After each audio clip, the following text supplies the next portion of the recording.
अस्सलाम वालेकुम, सुबह बखैर, गुड मॉर्निंग और आदाब। आप देख रहे हैं बाखबर सवेरा, मैं हूं आपके साथ मदीहा नकवी। मैं हूं शफात अली। ख़वातीन हज़रात, जुमेरात का दिन और कल पाकिस्तान के सियासी माहौल में एक सोगवार दिन रहा। कल रात की खबर आई कि जनाब नून लीग के रहनुमा सेनेटर मुशाहिदुल्लाह खान साहब आज सुबह शफा, हाँ आज देखा जाता है, आज सुबह, जो कि हाँ। तकरीबन मेरे ख्याल में आज सुबह ही बन गया ना, बिल्कुल रात एग्जैक्टली, आज तकरीबन सुबह 11:30 बजे के करीब उनके इंतकाल की खबर आई। वो इंतकाल कर गए जनाब, और इस हवाले से उसके बाद से मुख्तलिफ जो लीडरान हैं उनकी जानिब से ताज़ियत का और इजहार अफसोस का सिलसिला जारी है। आज बाद नमाज ज़ोहर उनकी नमाज जनाजा H11 इस्लामाबाद में अदा की जाएगी। बिल्कुल शफात, और मुस्लिम लीग नून की जानिब से उनको भी जनरल सीट के लिए सेनेट की टिकट भी दी गई थी। और साथ में हम सेनेट के इलेक्शंस के हवाले से बात भी करेंगे। कल स्क्रूटनी का प्रोसेस जो था वो शुरू हुआ और ये स्क्रूटनी का प्रोसेस आज भी जारी है। बहुत सारे सेनेट के जो उम्मीदवार हैं उनके हवाले से वो मुतमईन नहीं कर पाए स्क्रूटनी के प्रोसेस में, तो आज उनको एक दिन के टाइम भी दिया गया, तो वो जो तहफ़्फ़ुज़ात थे इलेक्शन कमीशन को वो दूर करने की कोशिश करेंगे। साथ में जनाब आज हम बड़ी मुनफरिद किस्म की बात करने वाले हैं, और आज आप बोलेंगे मदीहा शफात आज क्या बात करें, क्योंकि आज हम बात करें भांग के इस्तेमाल की। नहीं पीने की, अल्लाह माफ़ी तौबा, मैंने बात नहीं की। आपको पता है कपड़ों में बात कर रहे हैं। जी जनाब, ये जो भंग है ये वो वाली भंग नहीं है, ये वो भंग है जिससे फाइबर बन सकता है, और फाइबर ही नहीं, धागा जब बनेगा तो धागे से कपड़ा भी बन सकता है। रिश्तेदार नहीं है भंग की है, रिश्तेदार है दूर पार की, आप समझे, उनकी फुफीजाद है, उनका नाम भी भंग है। हाँ, उनका भी नाम ऑफ कोर्स बिरादरी भंग की है, तो फिर भंग बिरादरी, हाँ, ऐसे भंग कह बिरादरी। रहे हैं। तो ये जो भंग बिरादरी है, इस हवाले से आज बात करेंगे, कैसे कपास पे से बर्डन कम हो सकता है। साथ ही जनाब कोविड-19 के बाद लोगों को क्या कॉम्प्लिकेशंस आ रही हैं, सर्वे हुआ है, आज शो में शामिल करेंगे। मगर सबसे पहले क्या करेंगे जनाब, टॉप स्टोरीज पे नजर डालते हैं।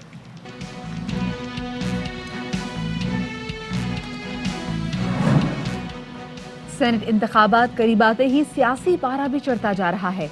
मरियम नवाज ने नैब से इंतखाब लेने की धमकी दे डाली। फवाद चौधरी ने मरियम को बानी मुत्तहिदा का लेडी विजन करार देते हुए उनके खिलाफ कार्रवाई का मुतालबा कर दिया। फैसलाबाद की ज़रई यूनिवर्सिटी के माहिरीन ने भंग से कपड़ा बनाने का कामयाब तजर्बा कर लिया। उसकी छाल से आला किस्म का फाइबर दस्तयाब होगा।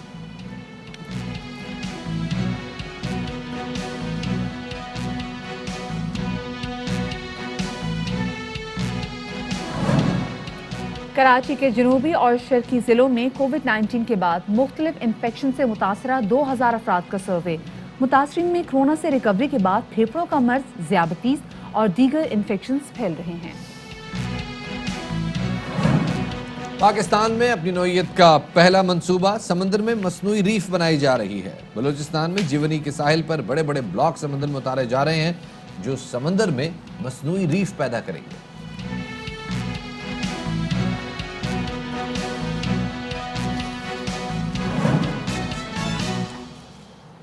ताज़ा खबर शामिल करते चले जनाब, इस्लामाबाद से सेनेट इलेक्शन 2021 के हवाले से बड़ी खबर।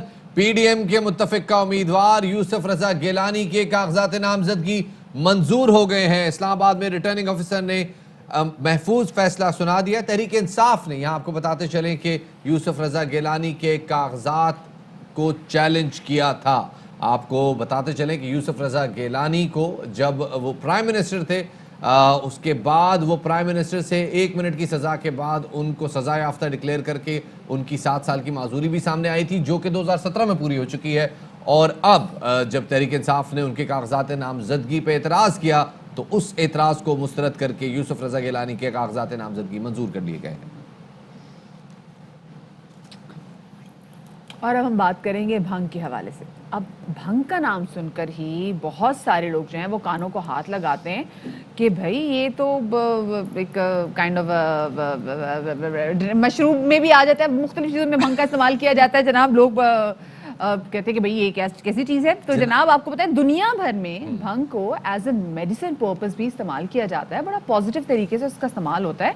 यहाँ तो शफात अगर आप भंग की पूड़ी भी जेब में रखे तो ममनू है, लेकिन सोचे इमेजिन पूरा का पूरा आपका जोड़ा ही भंग से अगर तैयार हो या भंग की छाल से तैयार हो तो फिर कैसे लगेगा। बस फिर तो आप समझे कि एयरपोर्ट में आप घुसेंगे और वो जो स्कैनर लगे होते हैं वो सीटियां बजानी शुरू कर देंगे। नहीं जनाब, ऐसा नहीं है, मजाक कर रहे हैं। वैसे तो सादा आदमी हूँ, तो अब आप ये कह सकते हैं जी मैं तो भंगपोश आदमी हूँ। तो ये भंगपोशी जो है ये भी सादगी की एक मिसाल बन सकती है जनाब, क्योंकि दुनिया में तो भंग से बैग्स तैयार हो रहे हैं, बड़े महंगे महंगे जूते बन रहे हैं, फैब्रिक बन रहा है। तो इस हवाले से तजर्बा किया है जनाब फैसलाबाद की एरिड एग्रीकल्चर यूनिवर्सिटी ने, जिनके माहिरीन ने फाइनली पाकिस्तान में भी भंग से कपड़ा बनाने का कामयाब तजर्बा कर लिया। बिल्कुल शफात, और माहिरीन ये कहते हैं कि 20% भंग और 80% फाइबर से तैयार होने वाला ये कपड़ा मजबूत होने के साथ साथ जरासीम कुश भी है। चूंकि ये मुल्क में खुदरू जड़ी बूटी के तौर पर वसी पैमाने पर मौजूद है, इसलिए इसकी लकड़ी की छाल उतार कर इससे आला क्वालिटी का फाइबर हासिल किया जा सकता है। पिछले दिनों भी हमने जैसे बात की कि कॉटन जिनर्स की जो मुश्किलात है वो कितनी बढ़ती जा रही है, क्योंकि जो कॉटन की प्रोडक्शन है वो काफ़ी ज़्यादा मुतासर है। तो उसके बाद अगर भंग की छाल से कपड़ा तैयार किया जाए तो ये एक तरीके से फ़ायदेमंद भी होगा, जिसके ज़रिए मुल्क में कपास की जो कमी के मसाइल पर काबू भी पाया जा सकता है, और दुनिया भर में भंग से अदविया साजी और मुतबादिल धागे की तैयारी पर भी फोकस किया जा रहा है। लिहाजा इस फाइबर के जरिए टेक्सटाइल इंडस्ट्री के एक्सपोर्ट हजम को बढ़ाने का इम्कान भी जाहिर किया जा रहा है। और इस हवाले से बात करने के लिए हमारे साथ मौजूद है डॉक्टर असद फारूक साहब, chairman textile university of arid agriculture university Faisalabad. उनको शामिल गुफ्तगू करेंगे। सर बहुत शुक्रिया वक्त देने के लिए। सर पहले तो ये बताइएगा, ये जो भंग का पौधा है, इससे जो फाइबर तैयार किया गया है, फायदा क्या है इसका, लागत में कितना डिफरेंस है? भंग से जो कपड़ा तैयार करना है या हेम्प फाइबर जो है उससे जो कपड़ा तैयार करना है उसके दो मेजर एडवांटेजेस हैं जी। एक तो ये है कि हेम्प जो है वो इटसेल्फ एक सस्टेनेबल फाइबर है, यानी कि इसका मतलब ये है कि इसको ग्रो करने के लिए जो इनपुट्स हैं, एग्रीकल्चर इनपुट्स, वो बहुत कम रिक्वायर्ड होती हैं, जो कि हमारे एनवायरनमेंट को डिस्टर्ब करती हैं। यानी कि फर्टिलाइजर और पेस्टिसाइड वगैरह वो उस हेम्प के लिए वो चीज़ें बहुत कम रिक्वायर्ड हैं in comparison with the cotton. तो उसके साथ इसलिए ये सस्टेनेबल फाइबर है। और दूसरी इसकी क्वालिटी ये है कि ये इनहेरेंटली एंटी माइक्रोबियल होता है। तो इससे जो कपड़ा तैयार होगा उसमें ये दोनों क्वालिटीज़ होंगी, और मेरा ख्याल है कि ये जो है बहुत बड़ा एडवांटेज है किसी फैब्रिक के लिए। दूसरी बात आपने कॉस्ट की कॉस्ट में सर्टनली इस वक्त जो है वो हेम्प फाइबर दुनिया में कॉटन से जो है उसकी प्राइस काफ़ी ज़्यादा है, तकरीबन 3 गुना ज़्यादा है। लेकिन अगर पाकिस्तान में ये खुद इंडिजिनसली हम इसको प्रोड्यूस करने लग जाएं, अगर पाकिस्तान में ग्रो होने लग जाए एज ए हेम्प क्रॉप, जिसे हम इंडस्ट्रियल हेम्प कहते हैं, जो कि नॉन टॉक्सिक होता है, जिससे किसी किस्म का नशा नहीं होता, उस क्रॉप को यूज़ करके पाकिस्तान में ये ग्रो भी किया जा सकता है। और पाकिस्तान में अगर डोमेस्टिकली ग्रो होगा कॉस्ट भी। अच्छा डॉक्टर साहब, इसके अलावा भंग से मजीद और क्या क्या चीज़ें बनाई जा सकती हैं, और अगर देखा जाए तो मुल्क में इसके इस्तेमाल का क्या रुझान है? जो है ये एक बहुत ही ज़्यादा फ़ायदेमंद प्लांट है, जिसको हमने कभी भी पाकिस्तान लेवल पे कभी भी फोकस नहीं किया गया। दुनिया में कैनाबिस ऑयल जो है एक्सट्रैक्ट किया जाता है, और उस ऑयल से बहुत सारी मेडिसिन्स बनती हैं। जी बिल्कुल बिल्कुल। जो कि मोस्टली पेन किलर्स और इस तरह की चीज़ें जो है उनमें बड़ी इफेक्टिव होती हैं। तो हेम्प के और भी बहुत सारे यूजेस हैं, सिर्फ फाइबर यूज नहीं। अच्छा, अब ये तो आपने बता दिया जनाब कि ये सनती भंग है, जिसको हम आम जुबान में सन के नाम से जानते हैं। तो ये जो इंडस्ट्रियल हेम्प है, इसका जो कपड़ा बनाने का तजर्बा हो गया है, तो बाकायदा मैन्युफैक्चरिंग का क्या प्रोसेस है, क्या इंफ्रास्ट्रक्चर दरकार है इसके लिए? मैन्युफैक्चरिंग के लिए हमने जो है वो यूएस अपैरल के साथ जो है ना वो MOU साइन किया है, और वो जीन्स बनाने वाला एक बहुत बड़ा ग्रुप है, और वो बहुत बड़ा एक्सपोर्टर है, और उनको दुनिया से डिमांड आ रही है ऐसे फैब्रिक की जो कि कॉटन और हेम्प की बेस पे बना हो। तो क्योंकि डिमांड मौजूद है, और हमने इसको ना सिर्फ जो है वो लेबॉर्ट्री स्केल पे काम किया है, बल्कि हमने इसको इंडस्ट्रियल स्केल पर भी बनाकर देख लिया है। तो हमारी जो एग्जिस्टिंग मशीनरी है जो कि कॉटन को चलाती है, कॉटन फाइबर को प्रोसेस करती है, वही जो है उसमें थोड़ी बहुत चेंजेस करके सेटिंग्स को, तो हम इस पर हेम्प और कॉटन के ब्लेंड को भी चला सकते हैं। तो इसलिए पाकिस्तान के अंदर पोटेंशियल मौजूद है कि हम इस फाइबर को चला भी सकते हैं, इसे प्रोसेस करके फैब्रिक भी बनाता है। सही, ठीक है, बहुत शुक्रिया जी। डॉक्टर असद हमारे साथ मौजूद थे, और किस तरीके से बात की जा रही है कि जो भंग की छाल है उससे कपड़ा तैयार किया जा सकता है, और ये जो कपड़ा है ये जरासीम खुश कपड़ा होगा। साथ में हमने देखा कि कॉटन की जिस तरीके से शॉर्टेज है तो वो भी बड़ा रिलीफ मिलेगा, और अच्छे एक नई चीज़ प्रोड्यूस की जाएगी। वैसे भी शफात, हमने अक्सर देखा है कि जो CBT ऑयल है वो यहाँ पर फिर भी कहीं ना कहीं ऐसी जगहों पर मौजूद موجود ہے جو کہ میڈیسن پرپسز کے لیے استعمال بھی کیا جاتا ہے. جی جناب, اور ٹرمینل سٹیج کے پیشنٹس کو یوزلی یہ آئلز پرووائڈ کیے جاتے ہیں. خیر جناب, یہ تو اس حوالے سے بات ہم کرتے بھی رہیں گے, اور جیسے جیسے اللہ کرے اس پہ ڈیولپمنٹ آئے پاکستان میں, ذرا اس کی فیکٹریاں لگیں, ذرا ایکسپورٹس کا کام ہو تو پھر ذرا پراپر ذرا اس پہ جو ہے نا تفصیلی بات ہوگی. اویئرنیس پہ ہم بھی اس پہ بات کریں گے. جی ہاں, اویئرنیس. ایسا نہیں کہ آپ کہیں کہ جی کپڑا جلا کے میں سونگنا شروع کر دوں, خدا دا واسطے, یہ وہ چیز نہیں ہے. ٹھیک ہے جی, تو اب آگے چلتے ہیں جناب سینٹ کی طرف. سینٹ کی انتخابات جو ہیں وہ بالکل تقریباً سر پہ آ گئے ہیں, ہارڈلی 13-14 دن رہ گئے ہیں سینٹ کے انتخابات میں, اور ساتھ ہی پولیٹیکل ٹیمپریچر اس وقت 98 ڈگری سینٹی گریڈ کے آس پاس ہے. 100 ڈگری پہ ابل جاتا ہے نا پورا, ابال کے نزدیک پہنچ گئے. اب تو یہ ڈر ہے کہ کہیں تھرمامیٹر ٹوٹ نہ جائے. حکومت اور اپوزیشن کے درمیان لفظوں کی جنگ ہم دیکھ رہے ہیں دن بدن شدید ہوتی جا رہی ہے, اور جہاں اپوزیشن کی حکومت پر وار جاری ہیں وہاں پر حکومت کی بھرپور جواب بھی ہم دیکھ رہے ہیں کہ سامنے آ رہے ہیں. مطلب ترکی بہ ترکی دونوں سائڈ سے جواب تو آ رہے ہیں. گزشتہ روز بھی ہم نے دیکھا کہ وزیر آباد جلسے کی طرح مریم نواز نے خیبر پختونخوا کے شہر نوشہرہ میں خطاب کے دوران نیب کو بھی انتقام کا نشانہ بنانے کی دھمکی دے ڈالی, اور ان کا کہنا تھا کہ ملک ترقی کر رہا تھا کہ زہریلی سونامی آ گئی. کیا کہنا تھا اس جلسے کے دوران مریم صاحبہ کا, آپ کو سنواتے ہیں. وقت دور نہیں, عوام بھی نیب کو اپنی انتقام کا نشانہ بنائیں گے. تو جناب یہ بیان سامنے آنے کے بعد فواد چودھری صاحب نے اس بیان کے رد عمل میں کہا کہ مریم نواز جو ہے وہ بانی متحدہ کا لیڈی ورژن ہے, اور اس نیب کے خلاف انتقام کی بات پر اداروں کو نوٹس لینا چاہیے. کیا کہا انہوں نے, وہ سنواتے ہیں آپ کو. مریم نواز جو ہیں وہ لیڈی بنی ہے الطاف حسین کا یہ بات کر کے کہ جی ہم اب نیب سے انتقام لیں گے اور چھوڑیں گے نہیں. یہ تو بڑا انفارچونیٹ بات کی انہوں نے. تحقیقاتی ایجنسیز ہیں, ان کو کیسے دھمکی دے سکتی ہیں. آئی تھنک نیب کو ان کے اس بیان کا نوٹس دینا چاہیے, اور کار سرکار پہ مداخلت کے اوپر جو ہے وہ ان پہ پرچہ کرنا چاہیے. دوسری جانب الیکشن کمیشن کی جانب سے پی ڈی ایم کے مشترکہ امیدوار یوسف رضا گیلانی کی کاغذات نامزدگی پر گزشتہ روز جو فیصلہ محفوظ کیا گیا تھا وہ سنا دیا گیا. ان کے کاغذات نامزدگی جو ہیں یہ منظور کر لیے گئے ہیں. ساتھ ہی تحریک انصاف نے پرویز رشید اور مشاہد اللہ صاحب پر بھی اعتراضات دائر کر دیے تھے. مشاہد اللہ خان صاحب تو اب نہیں رہے, لیکن الیکشن کمیشن کو درخواست میں جو بات کی گئی ہے اس میں کہا گیا کہ جی پرویز رشید نادہندہ ہیں, اور ڈان لیکس میں ان کو قصوروار بھی ٹھہرایا گیا ہے. بینک ایک سٹیٹمنٹ بھی انہوں نے جمع نہیں کروائی, اور پی ڈی ایم امیدوار یوسف رضا گیلانی کے کاغذات نامزدگی پر پی ٹی آئی کے فرید رحمان نے اعتراض دائر کیا تھا. جی جناب, اور اعتراض میں جیسے ہم نے آپ کو بتایا آپ سے کچھ دیر پہلے کہ کہا گیا تھا کہ وہ آرٹیکل 62-63 پر پورا نہیں اترتے. اور دوسری جانب سینٹ الیکشن 2018 میں خیبر پختونخوا اراکین کی جو پیسے لینے کی ویڈیو ہے اس کو اصلی قرار دے دیا گیا ہے. اے آر وائی نیوز کے سینئر اینکر پرسن ارشد شریف نے کابینہ کی تحقیقاتی کمیٹی کو شواہد پیش کیے. کمیٹی کے رکن شہزاد اکبر کہتے ہیں 1 ماہ میں تحقیقاتی رپورٹ جاری کر دی جائے گی.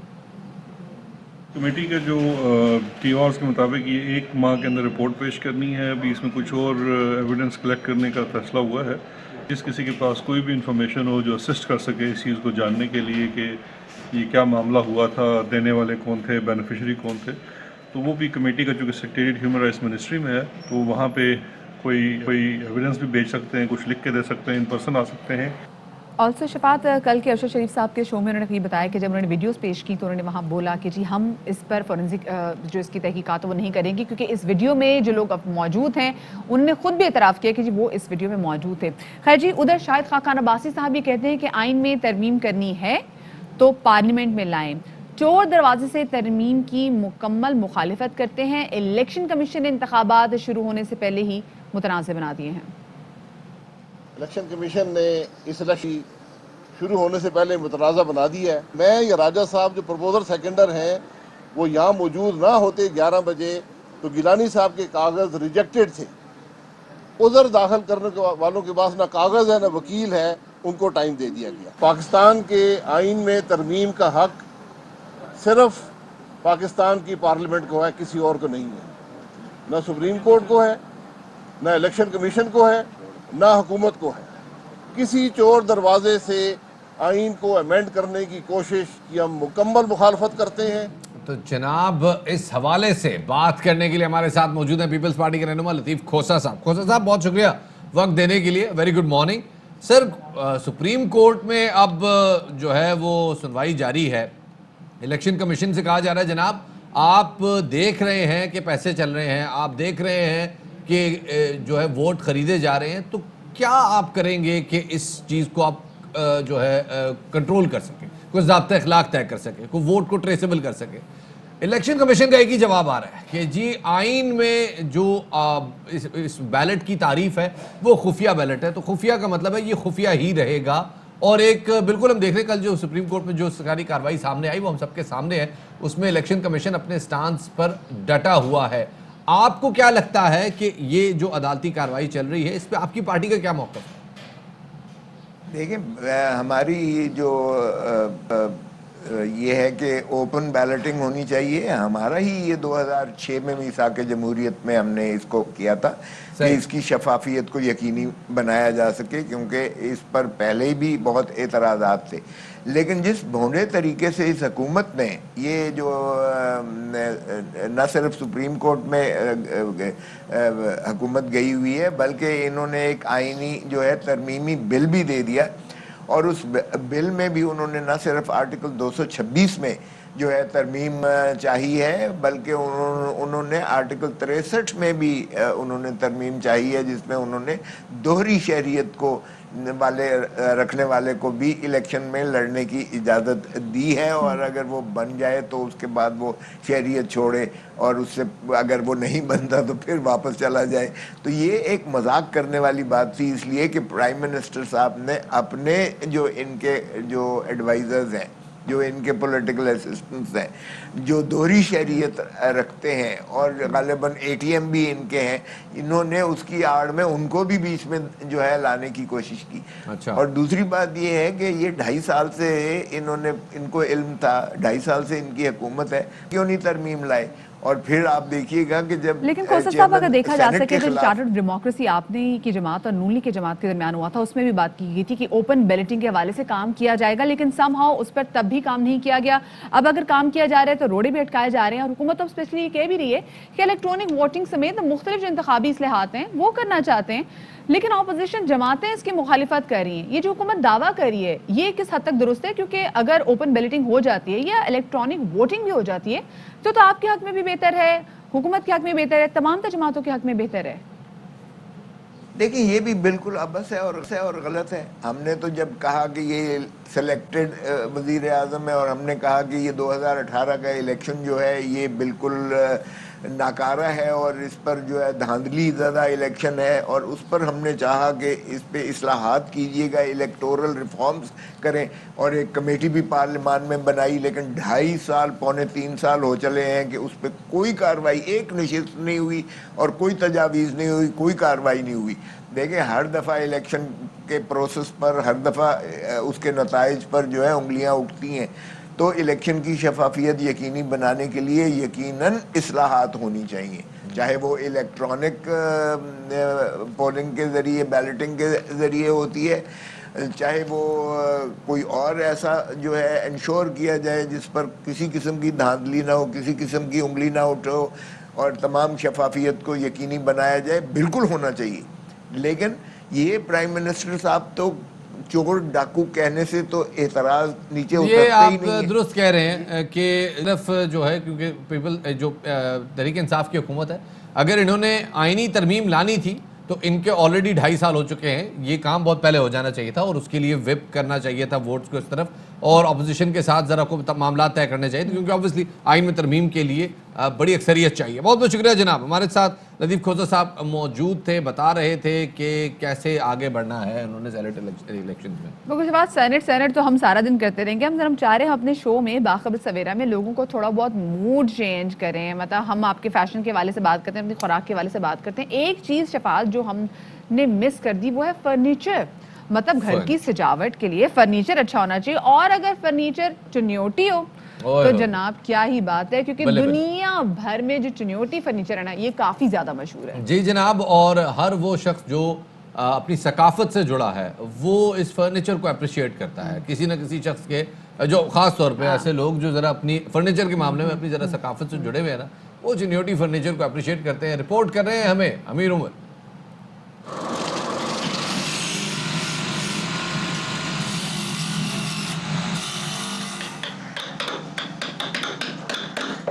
शीशम की लकड़ी पर नक्शनिगारी, मुनब्बत, खाका साजी, खुदाई, छापाग्राफी, फिटिंग, पॉलिश, डीको, खराद और चित्राई, जिसमें चिन्योट के कारीगरों का कोई सानी नहीं। और इन्हीं के हाथों के बने शाकार अंदरूनी मुल्क समेत दुनिया भर में एक्सपोर्ट भी किए जाते हैं। चिन्योटी फर्नीचर की सबसे बड़ी इसकी कार्विंग और इसकी लकड़ी जो आलीशान होती है, और इसलिए मेरे ख्याल में जो चिन्योटी फर्नीचर है वो उसकी बनावट और उसकी साख्त, उसकी लकड़ी, पायदारी पूरी दुनिया में कहीं भी इससे अच्छी क्वालिटी आपको नहीं मिल सकती। जी जी। शीशम के दरख्त को काटकर आरे पर लाया जाता है, जहां इनको टुकड़ों में तकसीम करके इनसे बेड्स, कुर्सियां, सोफे, डाइनिंग बनाए जाते हैं। लकड़ी की किल्लत के बायस मसनूई लकड़ी और फाइबर के फर्नीचर ने अब खासी शोहरत पाई है, लेकिन इनकी पायदारी न होने के बराबर है। चिन्योट का जो फर्नीचर है शीशम के फर्नीचर की वजह से मशहूर है, जो कि न सिर्फ अंदरूनी मुल्क बल्कि बैरून मुल्क में शीशम का फर्नीचर अपनी पहचान आप रखता है। दूसरे फर्नीचर इस लिहाज से आ गए हैं कि फर्नीचर शीशम पाकिस्तान में नायाब होने की वजह से बहुत महंगी हो गई है। उसके बाद अल्टरनेट ये फाइबर का फर्नीचर और विन बोर्ड का फर्नीचर मार्केट में मुतारिफ हुआ है, जिसकी उसकी भी काफ़ी डिमांड है, लेकिन ड्यूरेबल जो हम कहेंगे वो और डिमांड जिसकी ज़्यादा वो शीशम का फर्नीचर ही है। मसनूई लकड़ी और फाइबर के फर्नीचर के बावजूद आज भी कुदरती लकड़ी से तैयार होने वाले चिन्योटी फर्नीचर की मांग अंदरूनी बैरून मुमालिक में रोज बरोज बढ़ रही है। जदीद दौर में मसनूई लकड़ी और फाइबर से फर्नीचर तो तैयार हो रहा है, लेकिन कुदरती लकड़ी से तैयार होने वाले फर्नीचर की अफादियत कम नहीं हो सकी। कैमरा टीम के साथ अमीर उमर चमन, ARY news, Chiniot.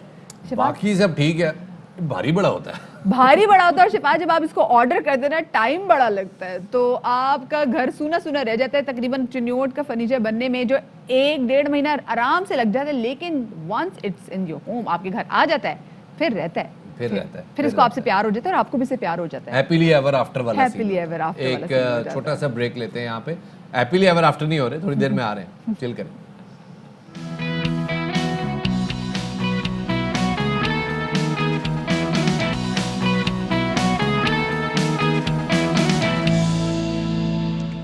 Ji, welcome back after the break. मुल्क में और स्पेसिफिकली अगर हम कराची की बात करें तो एक मुख्तलिफ नौयत का सर्वे हुआ है। वैसे तो हमारे यहाँ हेल्थ सर्वे ना होने के बराबर है, लेकिन हेल्थ सर्वे किए गए हैं, और ये हेल्थ सर्वे जो है ये कंडक्ट किए गए हैं ज़िला शर्की में किए गए हैं और ज़िला जनूबी में किए गए हैं, और कुछ तकरीबन 2000 शफात लोग इस सर्वे का हिस्सा बने। और इस सर्वे के जो रिजल्ट सामने आए हैं वो काफ़ी ज़्यादा परेशान कुन हैं, जिसके मुताबिक हम आपको ये बता सकते हैं कि ज़िला शर्की में 39% केसेस रिपोर्ट हुए हैं, जिनमें लोगों को कोविड के बाद फेफड़ों का इन्फेक्शन, ज़ियाबतीस और जो दीगर इन्फेक्शन हैं वो ज़्यादा बड़े हैं। जबकि अगर हम ज़िला शर्की की बात करें तो 39% शफात वहाँ पे केसेस रिपोर्ट हुए हैं। That's huge, ये बहुत बड़ा नंबर है। लेकिन साथ ही इस किस्म के रिसर्च की और इस किस्म के डेटा की इंपॉर्टेंस क्या है, इस हवाले से जनाब हमारे साथ मौजूद है फाइंड माय डॉक्टर के CEO साथ से और डॉक्टर हरीश कुमार साहब, दोनों मेहमानों को खुशामदीद कहते हैं। जनाब बाखबर सवेरा में पहले तो साथ आपसे शुरू करते हैं, ज़रा मुझे बताइएगा कि डेटा हेल्थ के हवाले से हमारे मुल्क में क्या मुनासिब तादाद में मौजूद है जो आप लोगों को ज़रूरत पड़ रही है जाके डेटा इकट्ठा करने? मैं थोड़ा बैकग्राउंड में जाऊँ। फाइंड माय डॉक्टर जब हमने लॉन्च किया, इसका पर्पज़ ये था कि हम गली मोहल्ले का डेटा निकाल सकें पाकिस्तान का। अनफॉर्चुनेटली इन पाकिस्तान 2016 से अभी तक कोई हेल्थ केयर डेटा बना नहीं है।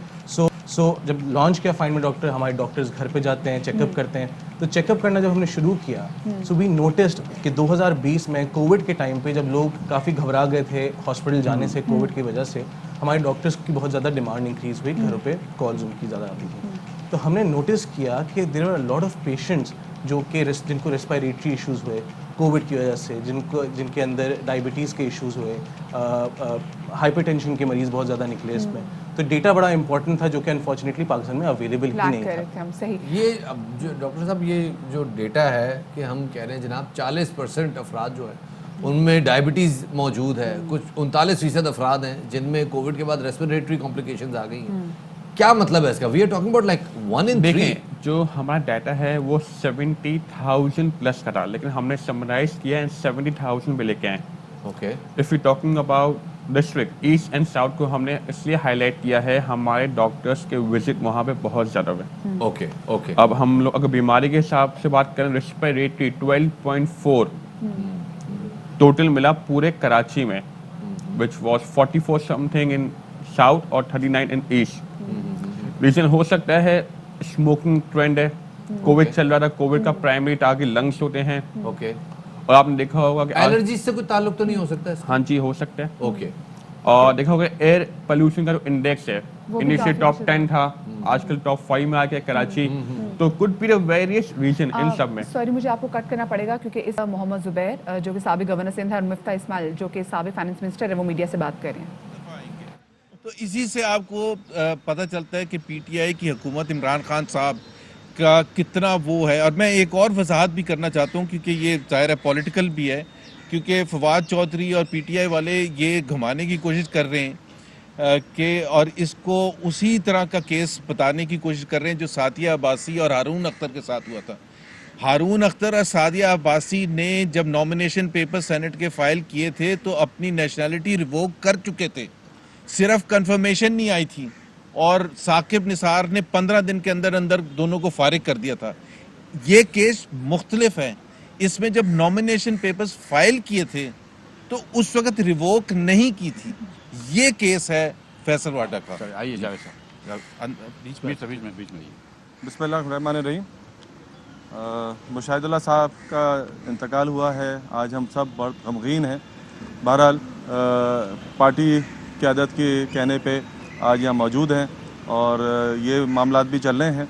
जिस तरह मिफ्ता साहब ने और ज़ुबैर साहब ने आपको बताया कि 2018 में जब फैसल वावडा साहब ने अपना इलेक्शन का फॉर्म नेशनल असेंबली के लिए जमा कराया तो उसमें उन्होंने ओथ पे कहा कि मैं सिर्फ पाकिस्तान का शहरी हूँ, और उसके बाद 22/6 को जाके उसके कोई 10 दिन बाद जाके उन्होंने अपनी गिव अप की अमेरिका की नेशनलिटी। कराची में मुस्लिम लीग नून के सीनियर रहनुमा मीडिया से गुफ्तगू कर रहे थे और इससे पहले बात कर रहे थे। हमारे साथ यहाँ पर मौजूद हैं जो कि फाइंड माई डॉक्टर के सीईओ हैं, साथ में डॉक्टर हरीश कुमार हमारे साथ मौजूद हैं।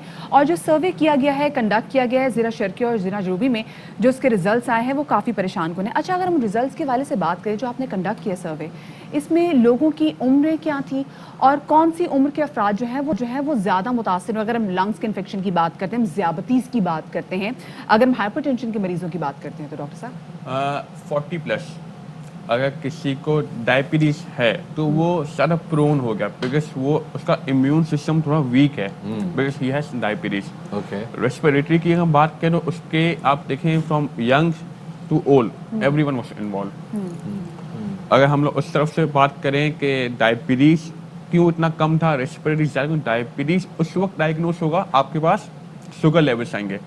रेस्पिरेटरी ऐसा है कि खांसी हो गई, ओके, डायबिटीज से कोई सिम्टम्स नहीं होंगे अनटिल एंड अनलेस आपके पास कोई रिपोर्ट लेके आ रहा है कि मेरा शुगर लेवल इतना हो गया है, फिर आप उसको कहते हैं okay you have diabetes. Doctor साहब, ये जो नंबर्स हैं आपके पास के जनाब, सांस के मरीज जो हैं पोस्ट कोविड उनको जो है कॉम्प्लिकेशंस हो रही हैं, जो डायबिटिक हैं पोस्ट कोविड उनकी डायबिटीज इंक्रीज हो रही है या नॉर्मल नहीं हो रही, ये परेशान कौन है हालात? ये बहुत परेशान कौन है। अच्छा, बिकॉज ये एक अलार्मिंग सिचुएशन पहले भी थी, लेकिन उस वक्त हमारे पास डाटा नहीं था, हमारे पास मालूम नहीं कौन कौन हो रहा है। Now we have a proven data जो कि प्रूव कर रहा है कि इतने लोग परेशान हो रहे हैं एंड दिस विल राइज, ये कम नहीं होगा, ये और इंक्रीज होगा। अच्छा साथ आप लोग तो आप क्योंकि जिस तरीके से आपने बड़ी ज़बरदस्त किस्म की रिसर्च कंडक्ट की है, आप लोग तो गवर्नमेंट को इस हवाले से बड़ा सपोर्ट कर सकते हैं, आप हेल्थ सेक्टर को जो है वो इस हवाले से काफ़ी सपोर्ट कर सकते हैं अपनी रिसर्च के थ्रू। हमने बिल्कुल, हमारा प्लान ही ये, we want to help the government out. हम बता सकें कि आपके मसले क्या हैं लोकल लेवल पे। हॉस्पिटल्स तो उनके पास होगा डेटा, बट लोकल लेवल काफ़ी लोग हैं जो कि छोटी छोटी क्लिनिक्स पे जा रहे होते हैं, काफ़ी लोग हैं जो कि फेक डॉक्टर्स के पास जा रहे होते हैं, डेटा ही नहीं है आपके पास। So we want to help the government out and we ready to collaborate. आपने 2 डिस्ट्रिक्ट्स में, यानी डिस्ट्रिक्ट साउथ में जहाँ पे क्लिफ्टन पॉश एरिया है, डिस्ट्रिक्ट ईस्ट में जो कि कंपैरेटिवली मिडिल क्लास का एरिया है, इन 2 एरियाज़ में आपने रिसर्चेस की हैं और इन दोनों एरियाज़ में आपके पास ये नंबर है जो डॉक्टर साहब कह रहे हैं परेशान कौन है। मजीद किन बीमारियों के हवाले से आपके पास डेटा मौजूद है? हमारे पास हाइपरटेंशन से रिलेटेड काफ़ी, ब्लड प्रेशर के रिलेटेड बहुत डेटा पड़ा हुआ है। एब्डोमेन के हिसाब से एक्यूट गैस्ट्रोएंटेराइटिस, एंटेरिक फीवर, यहाँ फूड पॉइजनिंग ऐसा है, टाइफाइड अगर कॉमन में, तो ये बहुत डेटा है इसका भी हमारे पास। इसमें पे हमने देखा कि जो एज ग्रुप है वो यंग है, अराउंड 12-13 साल से लेके 25-26 तक। Could be the reason junk food, may be और मे नॉट बी। खुराक वाकई बहुत बड़ा मसला है। डेटा 70,000 का है, बहुत बड़ा डेटा है। इसमें हर बीमारियां हैं, ये सिर्फ 2 बीमारियां नहीं और ये बहुत ज़रूरी है कि इस किस्म का डेटा जो है वो मुरतब भी किया जाए और उसको सरकार के साथ, गवर्नमेंट के साथ शेयर भी किया जाए, हर जिले में कंडक्ट किया जाए। बिल्कुल ज़ाहिर है, क्योंकि अगर डेटा नहीं होगा تو اس کی بنیاد پہ پالیسی کیسے بن پائے گی جناب. بہت بہت شکریہ جناب. ساتھ ہمارے ساتھ موجود تھے ڈاکٹر ہریش, ہمارے ساتھ موجود تھے خواتین حضرات. یہاں ہمارے ایک چھوٹے سے بریک کا, ہمارے ساتھ رہیے گا.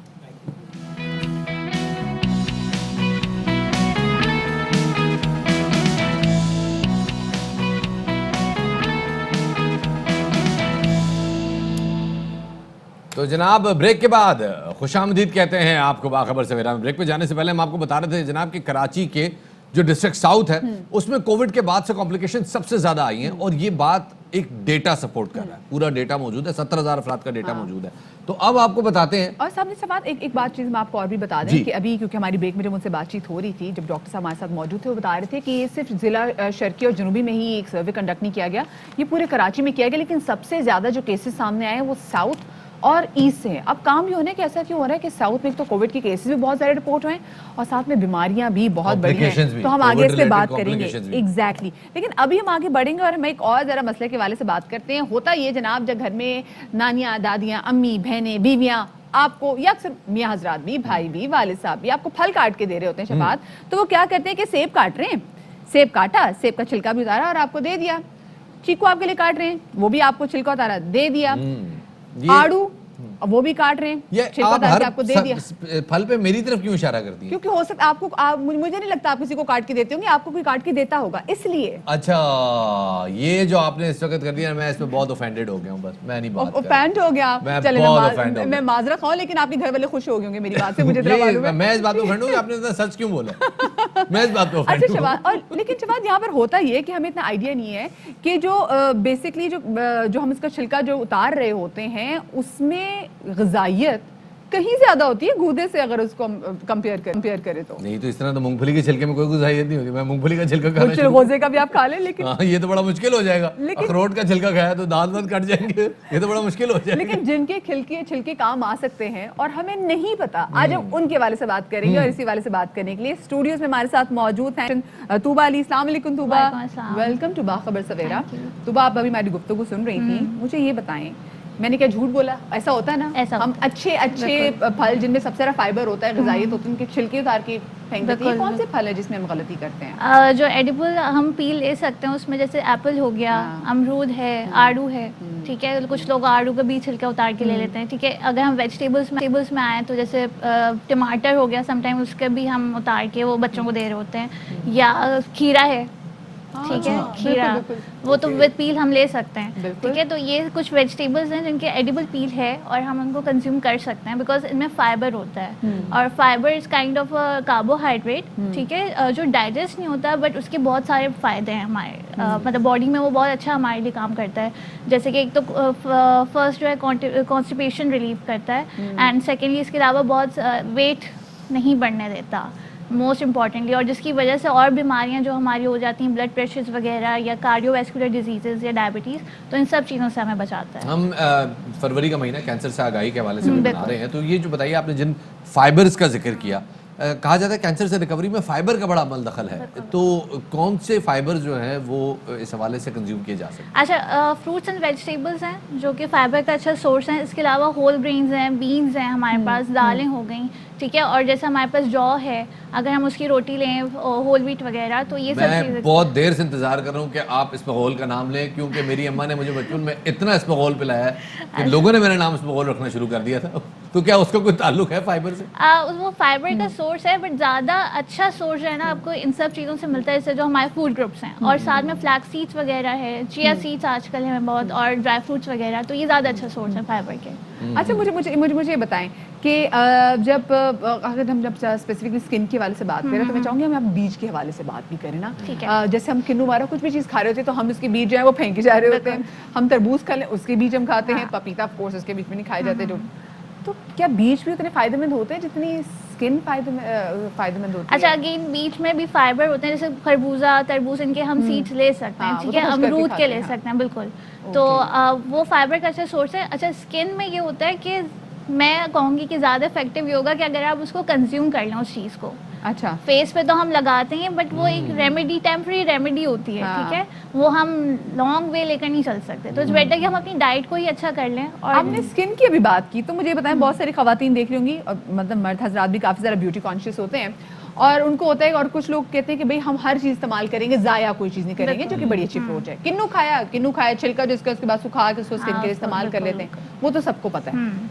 کون کون سے ایسے چھلکے ہیں جن کو اگر منہ پہ لگا لے, کچھ لوگ تو آم کے چھلکے بھی منہ پہ لگا رہے ہوتے ہیں, کچھ لوگ کیلے کے چھلکے بھی منہ پہ لگا رہے ہوتے ہیں, کیلے کے چھلکے سر پہ بھی لگا رہے ہوتے ہیں, کہ لوگ کو یہ ٹوٹکے بتائے جاتے ہیں, بڑے آزمودہ ٹوٹکے. یہ شوقیہ کرتے ہیں یا ان کو ویگن وجی ہوتی ہے, کیا مسئلہ ہے؟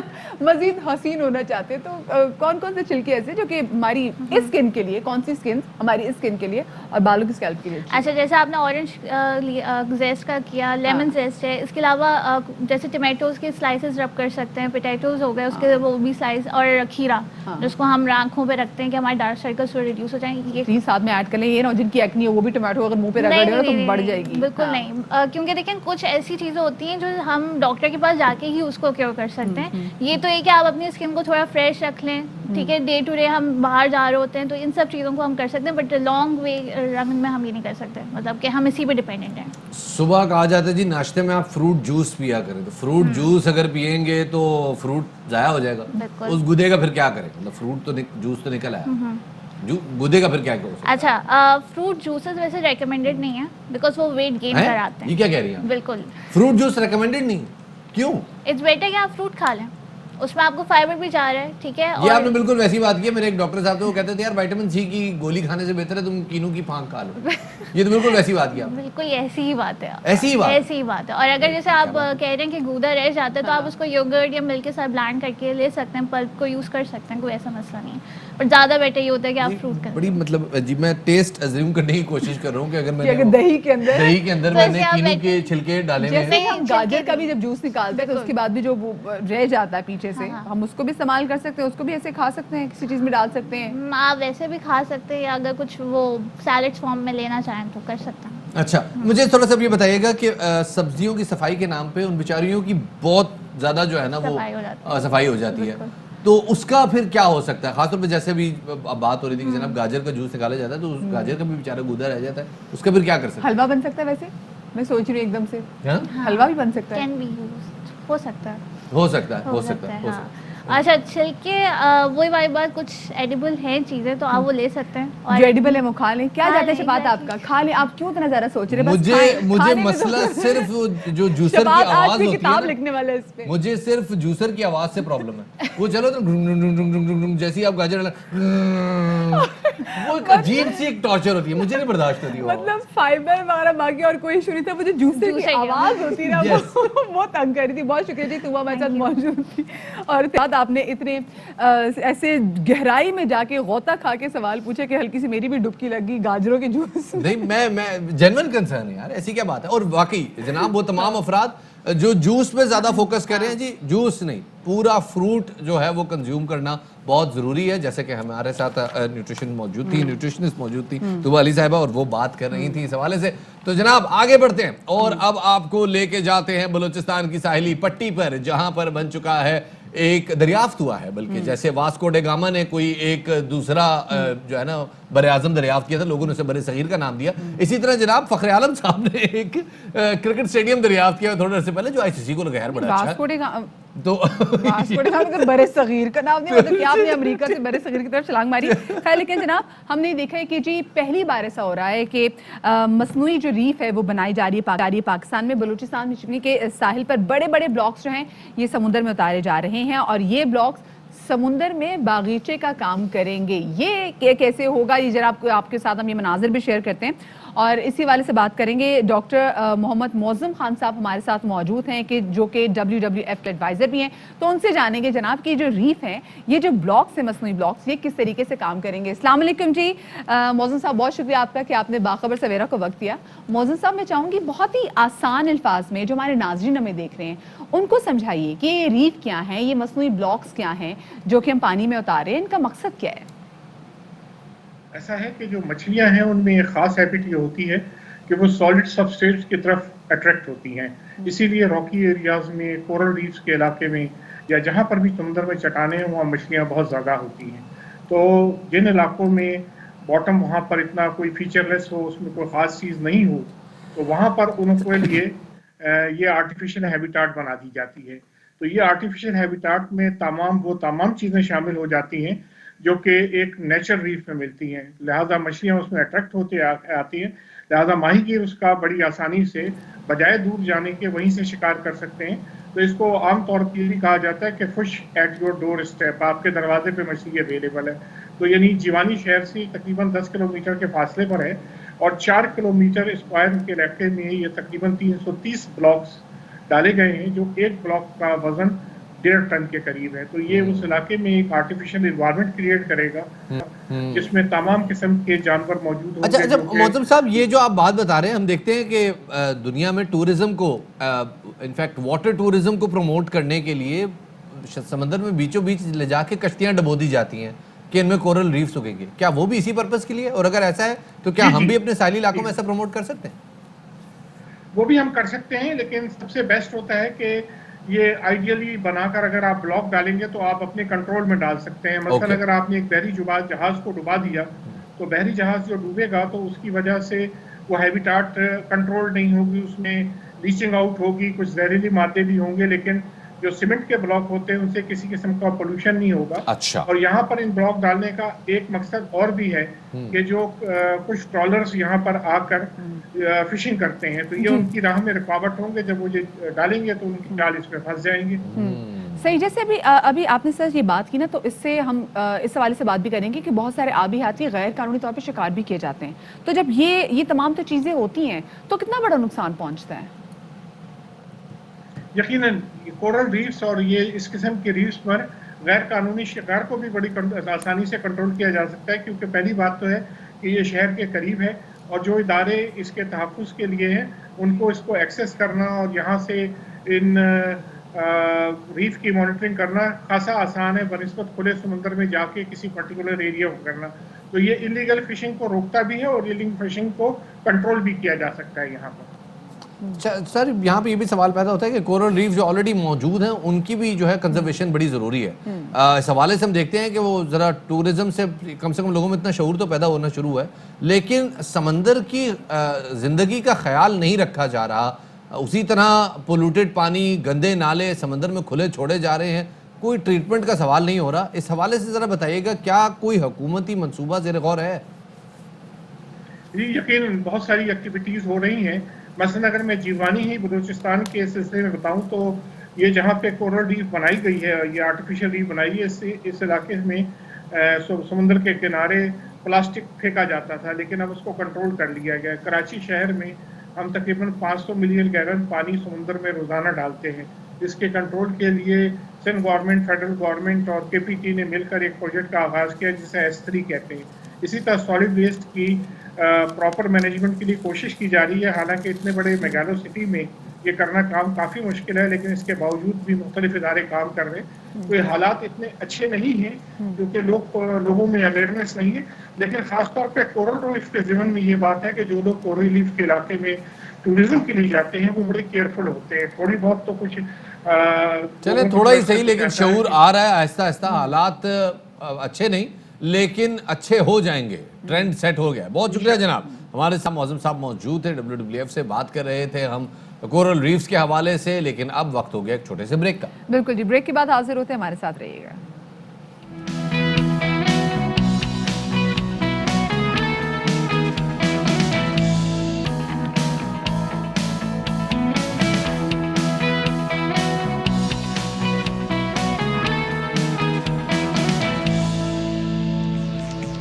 आइए आइए आइए, क्या हाल है? ठीक ठाक है? मजे में सब सेट? और घर बार खैर खैरियत? पप्पू टिंकू की सुनाए, वो भी ठीक? Okay good. पप्पू आप कहते हैं ना, मुझे एक बंदा याद आ जाता है। कौन? जिसने भी लास्ट में हमें बताया अपने शो पे कि उसका निकनेम पप्पू है। वो 11 बजे जनाब आप देखेंगे 19 तारीख से, यानी कि हाँ। कल से लेके ऑनवर्ड 22 मार्च तक वो आपको, जो हमारे पप्पू साहब है, वो साहब का पप्पू साहब। एक शफत आपसे सवाल पूछना चाहती हूँ। जी। ये जो ट्रकों के पीछे, रिक्शों के पीछे और स्पेशली फिर अली असमत ने गाना भी बनाया था कि पप्पू यार तंग न कर, ये वही पप्पू है? ये पता नहीं पप्पू किसको तंग करता है, ये तो आने वाला वक्त ही बताएगा। मेरे ख्याल में शायद वो जो उनका मासूमाना सवाल वाला सेगमेंट है हाँ। उसकी वजह से कहा गया। बट एनीवे जनाब, یہ تو باتیں ہوتی رہیں گی اور آپ کو پتا ہے کہ کل سے ہر لمحہ پرجوش شروع ہو رہا ہے، تو آپ لوگوں کی ایکسائٹمنٹ ہے ہی ہے، ساتھ میں ہماری بھی ایکسائٹمنٹ ہے جناب. ہم بھی آپ کے سامنے بدرجہ اتم تفریح کا سامان مہیا کریں گے. میری درخواست پہ آپ نے ماما کھڑپینچ کو بلایا ہے؟ جی ماما کھڑپینچ سے بات ہو رہی ہے، بات ہو رہی ہے ہماری. بس یہ ہے کہ باہمی دلچسپی کے امور پہ ہمارا تبادلہ خیال نہیں ہو پایا ابھی تک، لیکن انشاءاللہ عنقریب وہ ہمارے سامنے جلوہ گر ہوں گے. بس ٹھیک ہے میں تو مس سے نہیں کروں گی، ماما کھڑپینچ آ جائیں گے تو ویسے تو ہماری ہر گلی، ہر کونے، ہر نکر میں، ہر دفتر میں، ہر جگہ، ہر کمرے میں ایک کوئی نہ کوئی ماما کھڑپینچ ہوتے ہی ہیں. جی اور وہ جھوٹ بھی بولتا ہے، تو صرف کھڑپینچ جھوٹ نہیں بولتے جناب، بچے بھی جھوٹ بولتے ہیں، اور خاص طور پہ بچے جو جھوٹ کی عادت ہے یہ وہ اپنے ماں باپ سے ڈیولپ کرتے ہیں. تو ماں پیو آپ لوگ ذرا جو ہے نا بچوں کے ساتھ تھوڑا ہاتھ ہلا رکھیں، اور جیسے ہی آپ بچوں کو دیکھ کے جھوٹ بولیں گے تو بچے بھی آپ کو دیکھ کے جھوٹ بولنا سیکھ جائیں گے، اور یہ پکی عادت بن جاتی ہے. بالکل یہ عادت پکی ہو جائے گی. اس عادت کو دور کیسے کر سکتے ہیں بچے بھی اور بچوں کے والدین بھی، اس حوالے سے ہم بات کریں گے، لیکن سب سے پہلے بھی ہم نظر ڈالے تھے ٹاپ سٹوریز پر.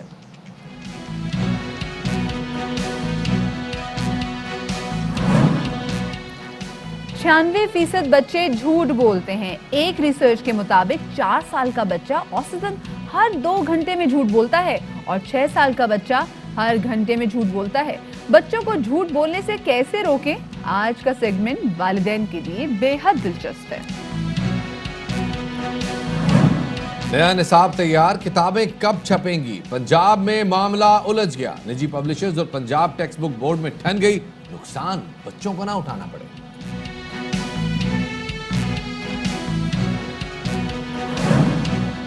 ووٹنگ خفیہ ہو، سیٹیں بڑھنی نہیں چاہیے. سینٹ الیکشن اوپن بیلٹ سے کرانے کے صدارتی ریفرنس پر سماعت میں چیف جسٹس نے کہا کہ خریدار ووٹ ملنا کیسے یقینی بناتے ہیں. الیکشن کمیشن جانتا ہے لیکن بتا نہیں رہا. چیف الیکشن کمشنر کہتے ہیں سپریم کورٹ کا جو فیصلہ ہوگا اس پر عمل درآمد کریں گے. PSL 6 کا جادو سر چڑھ کر بول رہا ہے، شائقین اب صرف 2 روز انتظار کریں. 20 فروری کے پہلے میچ کی ٹکٹیں چند گھنٹوں میں ہی آن لائن فروخت ہوں گے، اور آج باخبر سویرا میں شرجیل ہوں گے ہمارے مہمان.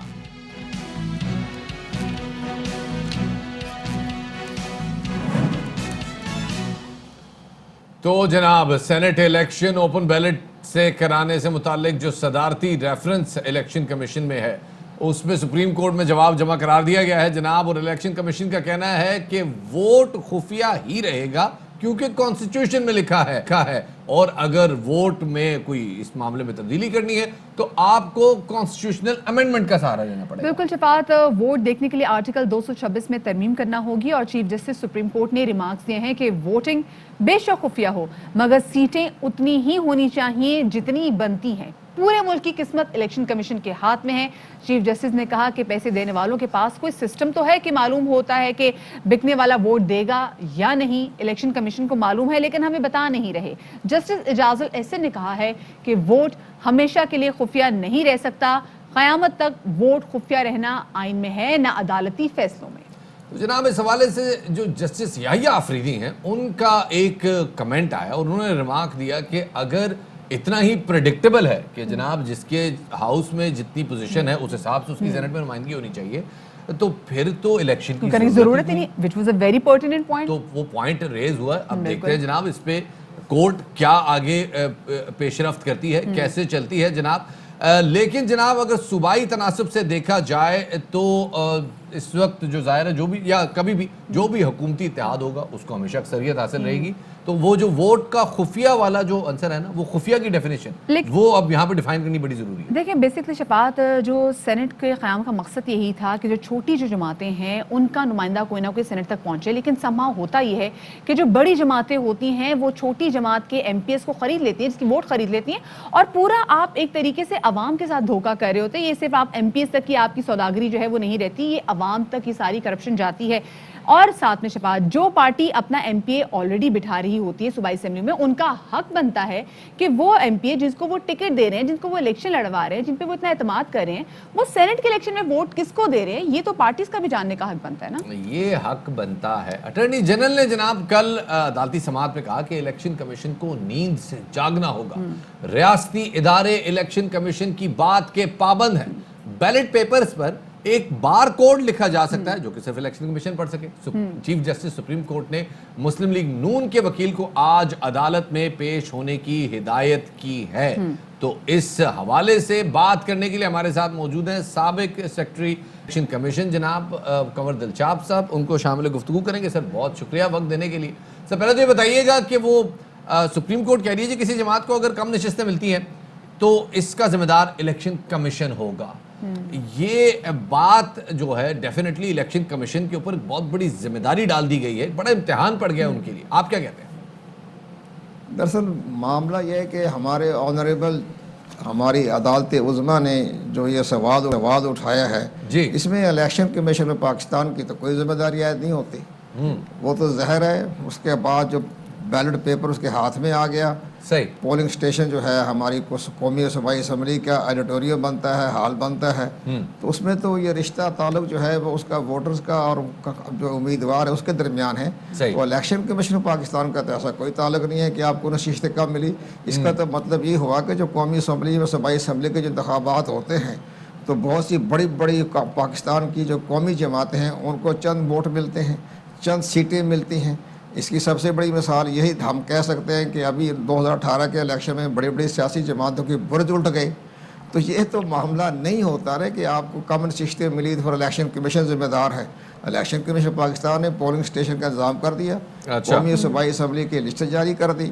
اب ووٹر جانے اور اپنا امیدوار جانے, اس میں الیکشن کمیشن پاکستان کا کیا تعلق ہے کم ملی یا زیادہ ملی. اچھا, یہاں پر ایک اور سوال کنور دلشاد صاحب, ایک اور سوال جو پیدا ہوتا ہے وہ یہ ہے کہ سینٹ الیکشن میں پیسے دینے والوں کو علم کیسے ہوتا ہے کہ جو بکنے والا ہے وہ ووٹ انہی کو دے گا؟ کیا ایسا بھی کوئی نظام موجود ہے؟ اسپیسیفکلی کل جیسے ہم دیکھ رہے ہیں سپریم کورٹ کے ریمارکس بھی ہیں, justice supreme court chief justice نے انہوں نے بولا بھی ہے کہ الیکشن کمیشن کو سب پتا ہوتا ہے لیکن الیکشن کمیشن بتا نہیں رہا. ہمارا ایمان کمزور ہے. ہم قرآن کے اندر رکھ کے یہ پیسے دیتے ہیں.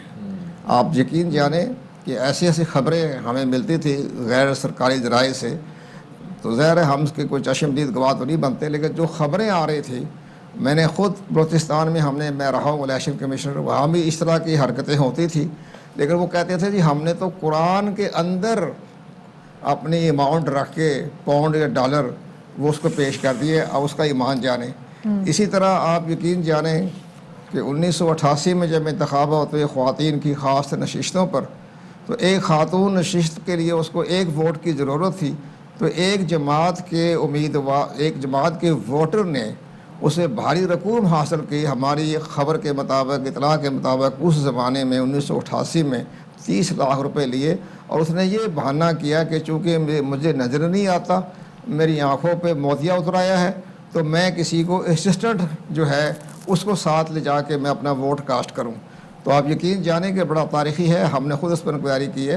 اس وقت کے chief election commissioner justice S A Nusrat نے بڑی کوشش کی, لیکن جو اسسٹنٹ گیا اس کو ہیلپر کے طور پر, تو وہ امیدوار جس نے پیسے دیے تھے تو اس کا ہی پی اے یا پرائیویٹ سیکرٹری ساتھ گیا اور اس نے جا کے ووٹ کاسٹ کر دیا.